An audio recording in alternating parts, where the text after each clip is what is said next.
بسم اللہ الرحمن الرحیم۔ السلام علیکم، ویلکم ٹو مہم کہانی۔ پلیز ناول کو لائک کر دیجیے، اگر آپ نیو ہیں تو سبسکرائب ضرور کر دیجیے۔ چلتے ہیں ناول کی طرف۔ کیا ہوا تم الیار؟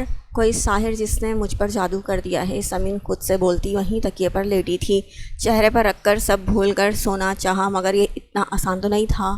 الیار چپکے سے بنگلے سے نکل کر اپنی کار تک گیا تھا اور کار اسٹارٹ کرتے ہوئے ادھر لے آیا جدھر مین گیٹ تھا۔ تیار ہو جاؤ الیار، میاں مورکے کے لیے۔ کار گیٹ سے اندر داخل کرتے ہوئے وہ بڑبڑایا۔ کار پارک کر کے مرر میں اپنا چہرہ دیکھا، سب ٹھیک تھا، اب وہ زخم مدھم ہو چکا تھا۔ وہ کار کا ڈور کھول کر کار کی چابی گارڈ کو دے کر اندر کی سمت بڑھ گیا۔ یہاں اب بھی اچھے خاصے لوگ جاگ رہے تھے۔ وہ چپکے سے اپنے کمرے کی طرف بڑھا، مگر لاؤنج سے نکلتی نگار نے اسے دیکھ ہی لیا اور گھیر لیا۔ کہاں گئے تھے تم؟ نگار اسے دیکھتے ہی پوچھ بیٹھی۔ ایسے ہی۔ وہ سنجیدہ سا اب کوئی اور الیار لگ رہا تھا۔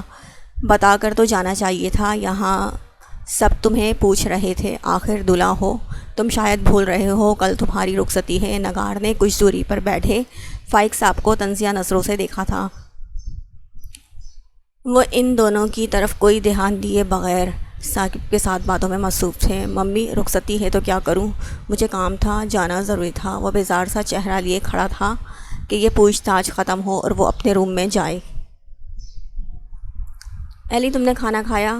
میں تو تمہارے روم تک گئی تھی، کہاں تھے تم؟ اس کی پورشن میں آتی نیلم اسے دیکھ کر آتے آتے پوچھ بیٹھی۔ محبوب کے ہونٹوں کے جام تک پی آیا ہوں، وہ صرف سوچ سکتا تھا کہہ کر قیامت تھوڑی لانی تھی۔ مجھے بھوک نہیں ہے بھابھی، بس اتنا کہہ کر اس نے قدم اپنے کمرے کی طرف بڑھائے۔ ایلی، کھانا کھا لو پہلے پھر جاؤ، نگار نے پیچھے سے ٹوکا تھا۔ ممی میرا بالکل دل نہیں، پلیز اب مجھے ڈسٹرب مت کریں۔ وہ ادب سے ہی کہہ کر رکا نہیں تھا، دھڑا دھڑ سیڑھیاں چڑھ کر چلا گیا۔ نگار بس مسکرا کر رہ گئی۔ عجیب ماں ہے، بیٹا خوش نہیں اور یہ نہ جانے کیا سوچ سوچ کر مسکرائی جا رہی ہیں۔ نیلم ان کی مسکراہٹ دیکھ کر جل کر سوچتی پھر سے اپنے پورشن کی طرف چلی گئی۔ آپ کیا کہہ رہی ہیں بڑی ماں؟ الیار کہیں چلا گیا ہے، اس کا دماغ خراب ہے، کم سے کم آج کی رات اسے یہاں ہونا چاہیے تھا۔ بڑی ماں کے منہ سے الیار کے ایک دم سے منظر سے ہٹ جانے کی خبر سنتے ہی نیلم جیسے غصے سے بھننا گئی۔ شادی کا فنکشن میرج ہال میں رکھا گیا تھا اور وہاں سے واپسی کے بعد وہ لوگ سمین کو لے کر لیونگ روم میں بیٹھے تھے۔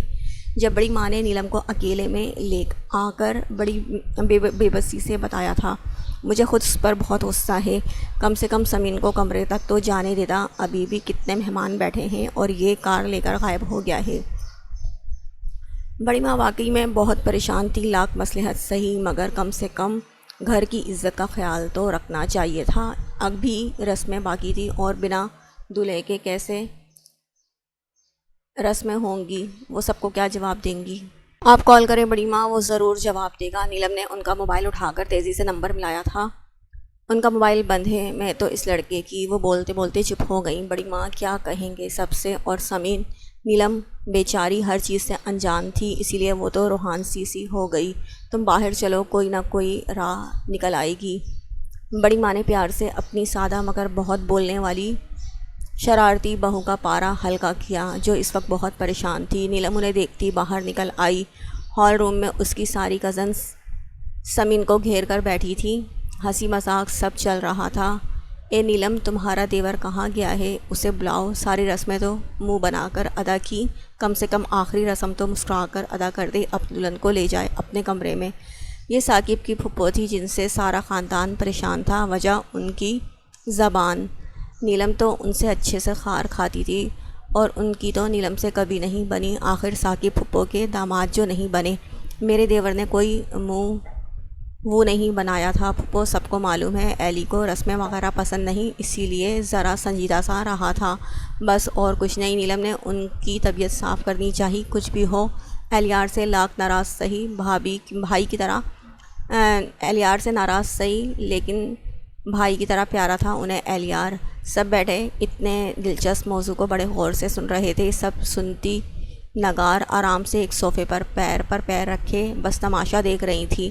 الیار سے وعدہ کیا تھا تماشا دیکھنے کا، اس لیے مزے سے سب دیکھ رہی تھی۔ ایسی بات نہیں ساجدہ آپا، الیار کو ضروری کام آن پڑا ہے، وہ تھوڑی دیر میں آتا ہوگا۔ سمین کو روم میں چھوڑ آؤ۔ نیلم ابھی نیلم جل کر ان سے بھڑ ہی جاتی کہ بڑی ماں نے وہاں آ کر بات کو سنبھالا، ساتھ ہی نیلم کو اشارہ کیا۔ نیلم ان کے اشارے پر سمین کو کمرے میں لے آئی تھی۔ سمین نے بس ان کی طرف دیکھ کر اپنا ہاتھ ان کے ہاتھ میں دیا تھا، پھر سب کی سب اٹھی تھی۔ وہ نیلم اور چند لڑکیوں کے ساتھ سر جھکائے بڑی تھی۔ بھابھی اسے الیار کے روم تک لے آئی تھی۔ جھکی نظروں نے پھولوں کی روش دیکھی تھی۔ واہ کیا روم سجایا ہے، الیار بھائی نے کسی نے کہا تو سمین کا دل کہا کہ سر اٹھا کر دیکھے، مگر چپ چاپ سر جھکائے بھابھی کے ہمراہ بیڈ تک آئی تھی۔ تم لوگ چلو میں آتی ہوں، نیلم نے سمین کو جانے کا کہا۔ تم ساجدہ پھپھو کی بات دل پر نہ لو، ایلی آتا ہوگا، وہ اب اتنا بھی لاپرواہ نہیں کہ گھر کی عزت کا خیال نہ رکھے۔ اس کا دوپٹہ پیشانی سے پیچھے سرکاتے ہوئے انہوں نے پیار سے دلہن بنی سمین کو دیکھا۔ سمین نے کچھ نہیں کہا، بس سر جھکا لیا۔ آنے تو اسے، تمہیں دیکھ کر سب بھول نہ گیا تو میرا نام بدل دینا، بھلا ایسی حسین بیوی سے کون کافر بچ سکے گا۔ نیلم اس کا اسٹالر کھولتے ہوئے اس بار شوق ہوئی۔ سمین پھیکا سا مسکرا دی۔ میری چندہ اداس مت ہو، بس ذرا سا پہل کر لینا۔ کس چیز کی؟ سمین نے ایسے ہی ان سے پوچھ لیا، اور جو کچھ انہوں نے کہا تھا سمین کے کانوں سے دھواں نکلنے لگا۔ بس کریں بھابھی، میں سمجھ گئی۔ ان کے منہ پر اس نے ہاتھ رکھ دیا تھا تاکہ وہ مشورہ دینا بند کر دیں۔ زیادہ شرماؤ مت، اب تم سچ میں شادی شدہ ہونے والی ہو، ذرا اسے ٹھیک بھی تو کرنا ہے۔ وہ اس کا میک اپ درست کرتی شروع ہوئی تھی۔ سمین سن کر بس انہیں منہ کھولے دیکھ رہی تھی۔ تمہارا نائٹ ڈریس میں نے واش روم میں رکھوا دیا ہے، ایک بار پھر اس کا دوپٹہ درست کر کے وہ کمرے سے نکل گئیں۔ سوری بھابھی، ان کے جاتے ہی وہ شرمندہ سی ہوئی۔ بھابھی کے خلوص اور محبت پر کوئی شک نہیں تھا، مگر اس الیار کے بچے کو ضرور سبق سکھانا ہے۔ آنے دو، نہ جانے کون سی ڈرامہ کرتا پھر رہا ہے۔ اب وہ اطمینان سے بیڈ سے ٹیک لگا کر آرام سے بیٹھ گئی۔ روم اتنی خوبصورتی سے سجا ہوا تھا کہ وہ بہت شوق سے سب دیکھنے لگی۔ خوبصورت پردے، پھولوں کا بے پناہ استعمال، مدم جلتی کینڈلز، وہ چاروں طرف بڑے شوق سے سب دیکھ رہی تھی کہ جب کھٹکا ہوا تھا۔ سمین نے ذرا سا ڈر کر واش روم کا کھلا دروازہ دیکھا، پھر اس کا منہ پورا کھل گیا تھا۔ آنکھیں واش روم کے دروازے پر ٹک سی گئی تھیں۔ ایسے کیا دیکھ رہی ہو، پہلی بار دیکھا ہے کیا؟ وہ لبوں پر مسکراہٹ دباتا اپنے بال جھڑک کر بیڈ کی طرف آ رہا تھا۔ تم وہاں تھے؟ تم وہاں کیا کر رہے تھے؟ سمین اسی شوق سے مسکراتے الیار کو دیکھ رہی تھی۔ واش روم میں کیا کرتے ہیں؟ بات لے رہا تھا، اتنی دیر سے اسٹیج پر بیٹھا کر تھکا ڈالا تھا تم لوگوں نے۔ شاور لے کر فریش ہو گیا۔ بھرپور انگڑائی لے کر وہ دھم سے بیڈ پر سیدھا گرا تھا۔ مگر تم تو، سمین اب بھی شوق میں تھی۔ کیا تم تو اسے اپنی نظروں میں بھرتے ہوئے لیٹے ابرو اچکائی تھی؟ تم تو کہیں چلے گئے تھے نا؟ سمین کی حیرت اب بھی ختم نہیں ہو رہی تھی۔ ہاں تو اپنے روم میں آیا تھا، تم سے کہا تو تھا اپنی ویڈنگ نائٹ زبردست مناؤں گا، اس لیے یہیں ہوں۔ کروٹ میں ہو کر بیڈ پر پھیلے اس کے لہنگے کے ڈیزائن پر انگلی پھیرتے ہوئے وہ اس کے چہرے کو ہی دیکھ رہا تھا۔ کب سے واش روم میں ہو؟ اتنی دیر سے کیا کر رہے تھے؟ سمین کو تب چڑھی۔ کہا نہا رہا تھا، اور بھی بے پرواہی سے کہا گیا۔ یہ کون سا نہانا تھا جو ختم ہی نہیں ہو رہا تھا اور پانی کی آواز نہیں آ رہی تھی اندر سے؟ اس بار سمین بری طرح سے غصے میں بولی تھی۔ میری مرضی، جتنی دیر چاہوں نہاؤں۔ ویسے تمہاری اطلاع کے لیے بات ٹب میں تھا، تم لوگوں کی اتنی سینسر باتیں سن کر اش کر رہا تھا۔ اللہ، یہ بھابھی بھی پورا اسپیکر آن کر کے بولتی ہیں۔ سمین چڑ کر اپنی چوڑیاں اتارنے لگی۔ خبردار، جو میرا حق چھینا تو کہا تھا نا، دلہن کا ایک بھی لک خراب نہیں ہونا چاہیے۔ الیار نے تیزی سے اس کی کلائی پکڑ کر اسے چوڑیاں اتارنے سے روک دیا۔ خود سر جھاڑ منہ پھاڑ بن کر بیٹھے ہو؟ وہ کیا؟ سمین نے اس کے گال پر زور سے چپت لگائی۔ یہ سر جھاڑ منہ پھاڑ کیا ہوتا ہے؟ الیار نے منہ بنا کر اسے دیکھا۔ اچھا تو پہلے دن غالب کی اولاد کیوں بن رہے تھے؟ سمین ابھی تک سب یاد رکھے ہوئی تھی۔ الیار ہنس دیا۔ اولاد تو میں زین علی کا ہی ہوں، وہ تو تمہیں امپریس کرنا تھا نا۔ اس نے منہ پھاڑ کر ہنسنا شروع کیا۔ بس ناٹک ہی کرتے رہو گے کیا؟ ڈرامہ تھا، کہاں غائب ہو گئے تھے؟ کتنی باتیں بنا رہے ہیں سب بڑی ماں کی، کیوں پریشان کر ڈالا تم نے بڑی ماں کو؟ سمین نے اس بار سنجیدگی سے پوچھ کر اس کی کلاس لی۔ ایسے کرنا پڑا نا یار، ڈیڈ کے ساتھ یہی طے ہوا ہے کہ میں اب تمہارے ساتھ نہیں رہ سکتا۔ اس کی چوڑیوں، کنگن سے سجے ہاتھ اور ان پر لگی مہندی کی سرخی، الیار نے کہتے ہوئے اس کا ہاتھ اپنے لبوں سے لگایا۔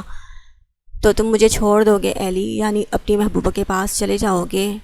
محبوبہ کے پاس چلے جاؤ گے؟ ایلیار نے اپنا سر تھام لیا، یعنی حد ہے، اتنا سمجھانے کے باوجود سوئی وہیں کی وہیں اٹکی ہوئی ہے۔ ایک بار تم سے ہاتھ کی خوبصورت لڑکیوں کے دماغ نہیں ہوتے؟ تمہارا تو لگتا ہے اس سرے سے ہے ہی نہیں۔ اپنی طرف صدمے سے دیکھتی سمین کا سر پکڑ کر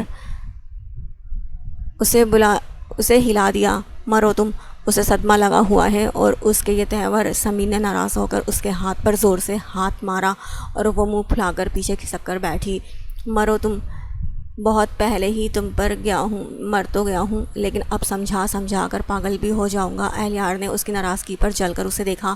تم سمجھا نہیں رہے ہو، بس اپنا مطلب نکال رہے ہو مجھ سے اور کچھ نہیں۔ سمین نے ناک چڑھا کر طنزیہ کہتے، اوکے تو ٹھیک ہے، ایسا تو ایسا ہی صحیح، چلو سیدھے سے آ جاؤ، مجھے مطلب نکالنا ہے۔ وہ واقعی میں جل کر اسے اپنے قریب کھینچ چکا تھا۔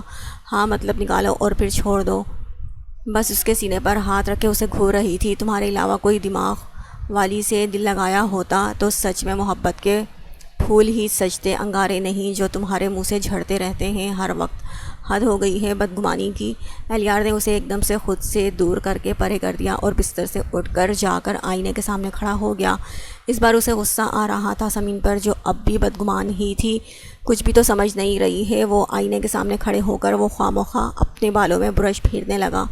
ہاں تو منع کس نے کیا ہے؟ لے آؤ اسے اپنی محبت کو، مجھے تو اب چھوڑنے والے ہو نا؟ مجھے تو بس سودے بازی میں محبت دی ہے نا؟ اس کی طرف دیکھتی سمین دل برداشتہ ہوئی تھی۔ کب تک سب برداشت کرتی؟ آخرکار اس کی آواز بھر آ گئی۔ ایلیار کا یوں جھڑک کر پرے کر کے چھوڑ کر جانا بہت برا لگا تھا، ابھی تک ایسا انداز دیکھا کہاں تھا۔ ایلیار نے گہری سانس بھری۔ جو ذرا سا غصہ آیا تھا وہ بھی فوراً ہوا ہو گیا۔ جب تک اسے حقیقت نہیں بتائے گا وہ یہی تو سمجھے گی، اور کم سے کم آج کی رات وہ سب بتانا نہیں چاہتا تھا۔ برش وہیں پھینک کر وہ پھر سے بیڈ کی طرف آ گیا۔ سمین شکوہ بھری نظروں سے اسے دیکھ رہی تھی۔ ایلیار ہلکا سا مسکرایا، سوری، ویری سوری، تم ہی میری محبوبہ، تم ہی میری زندگی، سب کچھ ہو، بھلا تمہیں چھوڑ کر میں زندہ رہ سکتا ہوں میری جان؟ پھر سے اس کے قریب بیٹھتے ہوئے معذت بھی کی اور دعالہانہ محبت سے اسے خود سے لگانا بھی چاہا۔ سمین نے منہ پھیر کر دوپٹے سے پن نکالنا شروع کی۔ لاؤ میں کر دوں، تم واقعی تھک گئی ہوگی، جاؤ چینج کر لو، بھابھی نے بڑا پیارا نائٹ سوٹ رکھا ہے۔ ایلیار نے اس کا ہاتھ پکڑ کر روکنا چاہا۔ سمین نے رخ موڑ کر اس کی طرف دیکھا۔ ہاتھ مت لگاؤ مجھے۔ اپنے دوپٹے سے اس کے ہاتھ جھٹک کر وہ بہت ناراضگی سے اسے دیکھ رہی تھی۔ میری دلہن ہو تم اور اتنی حسین لگ رہی ہو، میں تو ہاتھ لگا کر دیکھوں گا بھی اور بے انتہا بے حساب پیار بھی کروں گا۔ بڑی ہی وارفتگی سے اسے اپنے پاس کھینچ کر کہا۔ آواز مدھم مگر بھاری ہوئی تھی۔ سیدھے ہاتھ کی انگلیوں سے اس کی نازک سی نتھ چھوتے چھوتے لبوں پر انگلی رکھی۔ آنکھوں میں محبت مچل رہی تھی۔ ہاں اور پھر چھوڑ دینا۔ سمین اب بھی وہیں اٹکی ہوئی تھی۔ تمہیں چھوڑ کر میں زندہ رہ سکتا ہوں؟ مدھم آواز میں سرگوشی کر کے پیشانی سے ٹیکا اتار کر اس پر اپنے لب رکھے تھے۔ پھر سب کلیئر کیوں نہیں کرتے کہ واقعی تم صرف میرے ہو؟ سمین اسے اپنی کرنے سے روک نہیں رہی تھی، مگر سب سننا ضرور چاہتی تھی۔ تمہارا ہوں، صرف تمہارا، ہمیشہ، اور کسی کا نہیں، مائی لائف۔ ایلیار نے اس بار باری باری اس کی آنکھوں کو چوما۔ پھر اس دن انہوں نے کیا کہا تھا اور اپنی ممی کے سامنے نگاہوں کو چرا کر کیوں گزرے، اور وہ اقرار، وہ ایک ایک کر کے سارے کانٹے نکال دینا چاہتی تھی۔ آج اپنی نئی زندگی کی شروعات اسے ایلیار سے سچ جان کر شروع کرنا تھا۔ اس سے پہلے وہ اب اپنا آپ اسے سونپنے والی نہیں تھی۔ سمین، اس دن ڈیڈ نے جو کہا وہ صرف آدھا سچ ہے۔ میں نے صرف تمہارے لیے ڈیڈ کی شرطیں قبول کی، اور آج کی رات، بس آج کی رات مجھ سے کچھ مت پوچھو۔ آج میں اور صرف تم۔ وہ اس سے الجا کر رہا تھا۔ سمین نے اس کے ہاتھ تھام لیے۔ سمین، نگاہیں چرانے کی وجہ وہ شرمندگی تھی جس کی وجہ سے تمہیں ڈیڈ کے سامنے شرمندہ ہونا پڑا۔ میں کبھی نہیں چاہتا تھا کہ میں تمہیں اس حد تک لے جاؤں، مگر میری مجبوری تھی، تمہیں پانے کے لیے سب کرنا پڑا، مگر نہیں چاہتا تھا ڈیڈ تمہیں کچھ کہے۔ اسی شرمندگی نے نگاہیں چرانے پر مجبور کر دیا، اور ممی کے سامنے وہ اقرار، وہ ذرا سا رکا۔ سمین ساکت سی ہوئی۔ وہ سب سچ تھا، اس اقرار میں کوئی جھوٹ نہیں تھا، اور اس بار وہ رکا تو سمین کی دھڑکن رک گئی تھی۔ لیکن وہ لڑکی تم ہی ہو، صرف تم، اور کوئی نہیں۔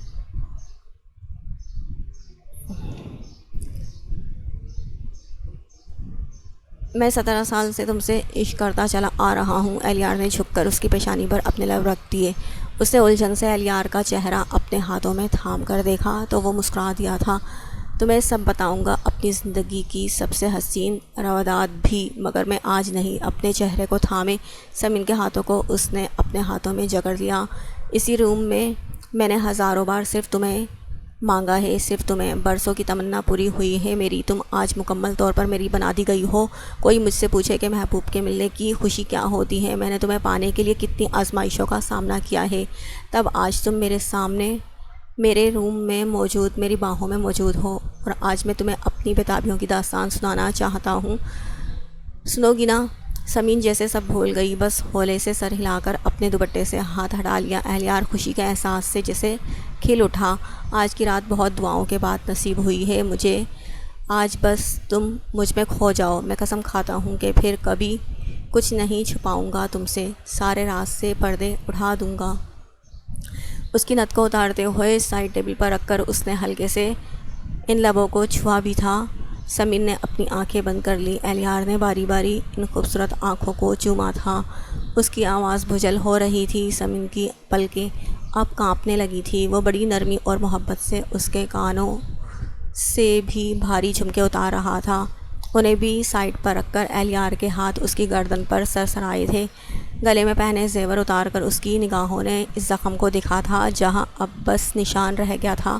اب کبھی بھی ایسا مت کرنا سمین، میری جان نکل جائے گی، کہتے کہتے اپنے ہونٹ اس نشان پر رکھ دیے تھے۔ سمین کی آنکھیں بند ہو گئیں۔ وہ اپنے لبوں سے اس نشان پر مرہم رکھ رہا تھا۔ کچھ دیر بعد اپنا چہرہ اٹھا کر اس کا چہرہ دیکھا۔ سمین کا چہرہ جیسے چاندنی سے نہایا ہوا تھا۔ اپنی آنکھوں کو کھول کر اس نے الیار کے چہرے کو تھاما تھا۔ اس نے اس کے یوں تھامنے پر اشارے سے کیا ہوا پوچھا تھا۔ میں نے اپنا چہرہ بڑھایا تھا، پھر الیار کے لب مسکرا اٹھے۔ سمین نے اپنا چہرہ بڑھایا تھا، پھر الیار کے لب مسکرا اٹھے۔ وہ اس کے چہرے کو اپنے ہونٹوں سے چھو کر اس کی محبت کو معتبر کر گئی تھی۔ الیار نے پوری شدت سے اسے اپنے سینے میں جکڑ لیا۔ یہ لو دیکھو بھائی، آج تک فلم ڈراموں میں بس دیکھا تھا کہ دلہا اپنی شادی کی رات گھر نہیں آتا، آج حقیقت میں دیکھ لیا۔ ساجدہ پھپھو ظاہراً ہنس ہنس کر کہہ رہی تھی، مگر اف، اس میں چھپا طنز۔ سمین کا دل کہا انہیں رات کی ساری روادات بتا کر ان کا منہ بند کر دیں، مگر وہی مجبوری کہ بس سر جھکا کر اپنے ہاتھوں کو دیکھنے میں لگی تھی۔ ولیمے کی تقریب کے لیے ٹھہرے ہوئے قریبی رشتہ دار ناشتے سے فارغ ہونے کے بعد ساتھ میں ہی بیٹھے تھے جب ساجدہ پھپھو کی زبان میں کھجلی شروع ہو گئی تھی۔ ان سے پہلے دبی دبی زبان میں سب ہی نے الیار کے رات سے غیر موجودگی کے بارے میں باتیں بنا رہے تھے۔ نہیں آپا، الیار کو کسی ایمرجنسی کام سے جانا پڑا تھا، تبھی نہیں آ سکا۔ بڑی ماں بیچاری صفائیاں دینے میں مجبور تھی۔ نگار آرام سے دوسرے صوفے پر بیٹھی پیر پر پیر رکھے باقی سب کو دیکھتے ہوئے اپنے پاؤں جھلا رہی تھی۔ تماشا تو واقعی بہت دل کو سکون پہنچانے والا تھا۔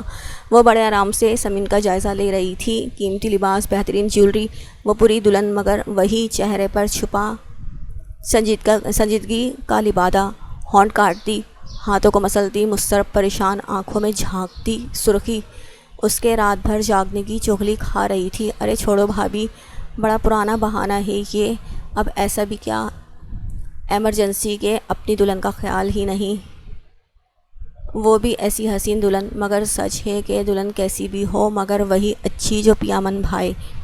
ساجدہ پھپھو کی بات پر نیلم نے جل کر انہیں دیکھا۔ صحیح بات ہے پھپھو، دلہن وہی جو پیا من بھائے، ورنہ پھپھا سے اب تک آپ کی لڑائیاں نہیں ہوتی رہتی۔ شہد میں ڈوبا نیلم کا طنز۔ پھپھو نے خونخوار نسوں سے اپنی بھابھی کی گستاخ بہو کو دیکھا۔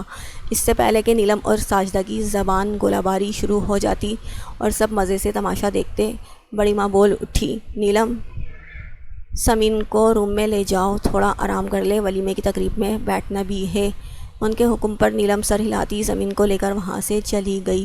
نگار، تمہیں بھی نہیں معلوم کہ بیٹا کہاں گیا ہے؟ اب ساجدہ پھپھو نگار کی طرف مڑی۔ ان کی بے نیازی بڑی حیران کن بھی تھی۔ میں اپنے بیٹے کے پرسنل میٹر میں انٹرفیئر نہیں کرتی، نگار کا ٹکا سا جواب۔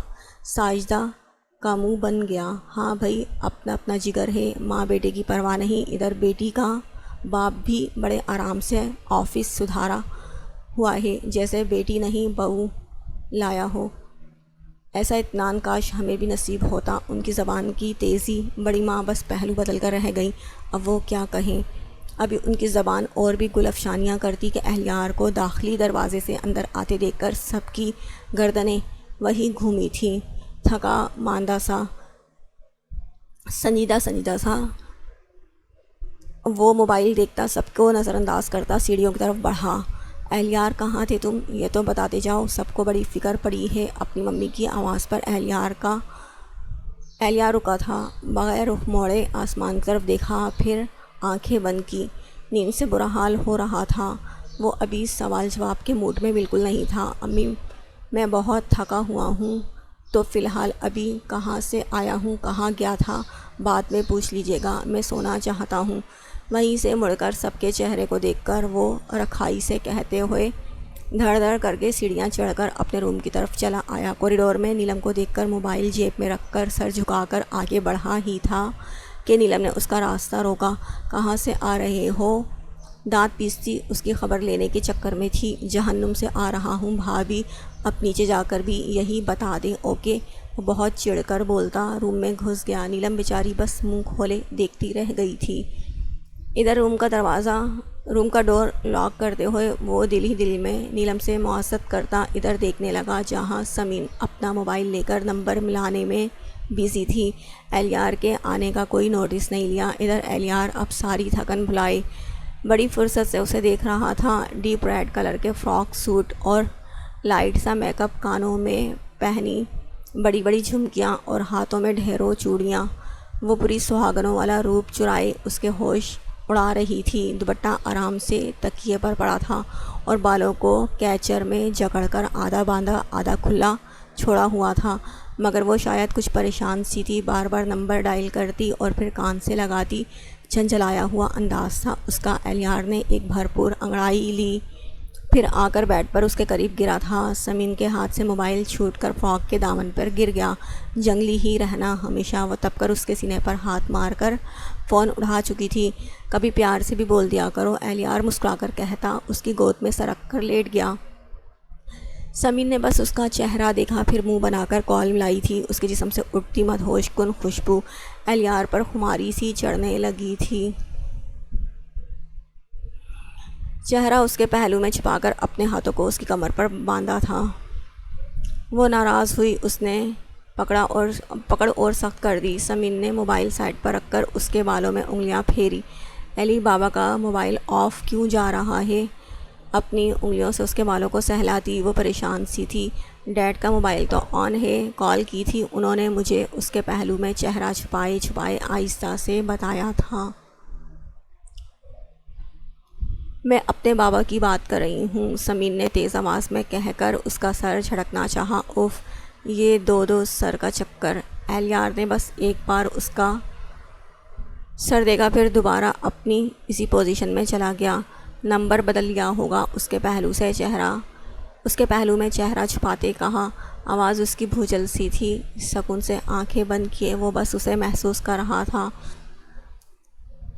تم مجھے پھر سے ان کا دوسرا نمبر لا دو گے؟ اس بار اس کے بازو پر ہاتھ سے سہلاتے ہوئے پیار سے فرمائش بھی کی تھی۔ اچھا، اپنا چہرہ پہلو میں رگڑتے ہوئے بس اتنا کہا۔ کب؟ سمین نے اس کے شانوں کو تھام کر اسے سیدھا کرنا چاہا۔ پچھلی بار بھی اس نے ہی نمبر لا کر دیا تھا۔ جلد، اب چپ سے، ابھی بس میرا سر سہلاؤ۔ ذرا دیر کے لیے سر اس کے پہلو سے ہٹا کر اسے دیکھ کر پھر سے سر اس کی گود میں چھپا لیا تھا۔ نیند آ رہی ہے؟ سمین نے اس بار محبت سے اس کا سر سہلایا۔ آرام سے لیٹ کر سو جاؤ۔ سمین نے سر ہٹانے کی کوشش کی تھی۔ تمہیں کیا تکلیف ہے؟ ایسے لیٹنے پر سر اٹھا کر اس کا چہرہ دیکھا تھا۔ سیدھے سے لیٹو اور سو جاؤ، اس کے ناک دباتے ہوئے وہ مسکرائی تھی۔ مجھے ایسے ہی سونا ہے۔ وہ پھر سے اسی پوزیشن میں چلا گیا۔ سمین اس بار کچھ نہیں بولی، بس اس کا سر ہولے سے سہلاتی رہی تھی۔ جب یقین ہو گیا کہ وہ سو گیا ہے، اس کا سر ہٹا کر تکیے پر رکھنا چاہا۔ جاگ رہا ہوں میں، سر سہلاؤ میرا۔ اپنی سرخ آنکھوں سے اسے دیکھ کر پھر سے اس کی گود میں لیٹا تھا۔ میں تھک گئی ہوں، اب ہٹو پرے۔ اس کی اس نے چڑھ کر کہنے پر اہلیار مسکرا کر تکیے پر آرام سے لیٹ گیا۔ سمین آرام سے اس کے سینے پر سر رکھ کر لیٹی تھی۔ اہلیار نے مسکرا کر اس کا ہاتھ پکڑ کر اٹھایا۔ بہت حسین لگ رہی ہو، بالکل ریڈ چلی۔ اوف، کبھی جو وہ ڈھنگ سے تعریف کر دے۔ سمین نے جو ہاتھ اس نے پکڑا تھا اسی ہاتھ سے اس کے گال پر چپت لگائی۔ وہ مسکرا کر آنکھیں بند کر چکا تھا، اس کا ہاتھ اب بھی اپنے لبوں پر رکھا ہوا تھا۔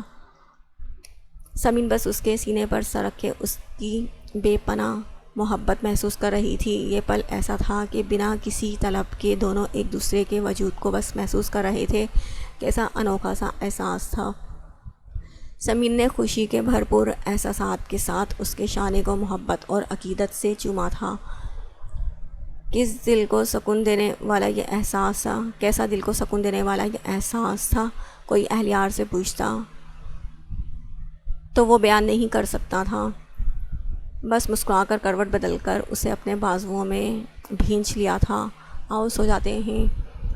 آواز اب نیند میں ڈوبی تھی۔ ہاتھ بڑھا کر اس کے بالوں کو کیچر نکال کر پھینکا اور اس کے بالوں میں انگلیاں پھنسا کر آنکھیں بند کر لیں۔ سمین بس اس کی کمر میں ہاتھ ڈال کر اور اس کے پیر پر پیر رکھ کر بڑے آرام سے سونے کے لیے آنکھیں بند کر چکی تھی۔ نہ جانے دونوں ایک دوسرے سے لپٹے کب تک سوتے رہتے کہ دروازے پر دستک کی آواز سن کر سمین نے آنکھ کھولی۔ اہلیار بالکل بے خبر سو رہا تھا، دستک کی آواز پر بھی نہیں اٹھا تھا۔ سمین اس کا ہاتھ اپنی کمر سے ہٹاتی آہستہ الگ ہوئی تھی۔ دستک اب بھی ہو رہی تھی۔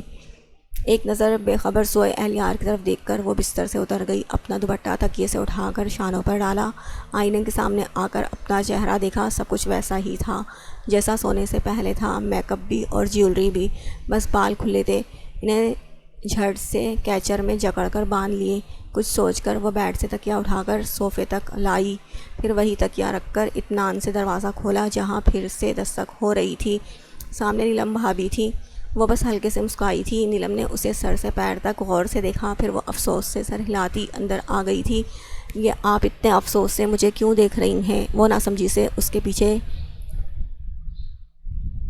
آتی بولی تھی۔ یہ حق ہے کہ نہیں؟ ہر طرف جائزہ لیتی ہے، اس کی طرف مڑی۔ اب کیا کر دیا میں نے؟ سمین دل میں اپنی خیر مناتی ہلکے سے مسکرائی۔ بجائے اس کے کہ صوفے پر سوتی، بیڈ پر کیوں نہیں سوئیں تم؟ وہ کمر پر ہاتھ رکھ کے اسے بری طرح سے گھور رہی تھی۔ آپ کے دیور کو پسند نہیں میرا بیڈ پر سونا، اور میں کیوں سوتی بیڈ پر؟ جب اس نے مجھے بھگا دیا وہ تو روم سے ہی غصے سے بھاگ جانا چاہتی تھی، مگر نیچے مہمانوں کا خیال آ گیا اور آپ بجائے اسے ڈانٹے مجھے ڈانٹ رہی ہیں۔ سمین دھڑلے سے جھوٹ بولتی آرام سے جا کر صوفے پر بیٹھ گئی۔ بھابھی نے مڑ کر بیڈ کی طرف دیکھا، وہ بیچارہ معصوم ہر الزامات سے بے خبر نیند کے مزے لے رہا تھا۔ تو تم آئی کیوں نہیں بیڈ پر؟ کیسے سمجھایا تھا اور تم سب بھول گئی؟ وہ گاؤن کہاں پھینک دیا؟ وہ پہنا کیوں نہیں؟ بھابھی اس کی ہی خبر لیتی صوفے پر آ کر بیٹھ گئی۔ وہ پہننے لائق تھا بھابھی، وہ بھی اس کے سامنے؟ وہ آنکھیں پھاڑ پھاڑ کر معصومیت سے بولتی۔ انہیں زہر لگی تو اور کس کے سامنے؟ شوہر ہے تمہارا، اور اسے ہی ڈانٹے وہ جا رہی تھی۔ آپ اور اسے میں نہیں کہنے والی، آپ ویسے ہی سڑا کریلا ہے وہ، اور سر پر چڑھ جائے گا۔ ناک چڑھا کر کہہ کر اس نے چپکے سے بیڈ کی طرف بھی دیکھا، کہیں موصوف جاگ نہ جائیں۔ بات تو صحیح ہے تمہاری، آپ کر کے ہم نے ہی ان شوہروں کے دماغ خراب کیے ہوئے ہیں۔ بھابھی کی شوہروں سے ناراض والی حس جاگ گئی تھی۔ اور کیا، وہ بھی ایسے شوہر؟ بھابھی آپ صحیح کہتی ہیں، یہ شوہروں کی قوم ہوتی ہی ایسی ہے، ہمیشہ دل دکھانے والی۔ سمین نے دل میں ایسے جھوٹ پر استغفار کیا مگر چہرہ غمگین سا بنایا۔ تو تم کون سی کم ہو ایسے شوہروں کو قابو میں کرنے کے؟ مجھے ہزاروں گر آتے ہیں، وہ جوش سے کہہ کر بتانا شروع ہو گئی۔ ایسے گر کے سمین کے کانوں سے پھر سے دھواں نکلنے لگا اور ساتھ میں آنکھیں بھی کھل گئیں۔ اہلیار کو اٹھ کر بیٹھتے دیکھ کر بھابھی بس وہ اٹھ گیا۔ آگے بڑھ کر ان کے گر بتاتے منہ پر ہاتھ رکھ دیا۔ بھابھی نے فوراً ادھر دیکھا جہاں وہ سنجیدہ سی شکل لیے اپنے بالوں میں انگلیاں پھیر رہا تھا۔ بھابھی سنبھل کر بیٹھ گئی اور سمین کھسیانی سی ہو کر چور نگاہوں سے اسے دیکھ رہی تھی۔ اللہ جانے اس نے کتنا سنا تھا یا نہیں سنا تھا، رات کو بھی سن کر جو مذاق بنایا تھا، کہیں وہ دوبارہ شروع نہ ہو جائے۔ ادھر اہلیار اب بیڈ سے اترتے ہوئے ان دونوں کو نظر انداز کرتے ہوئے اپنا موبائل اٹھا چکا تھا۔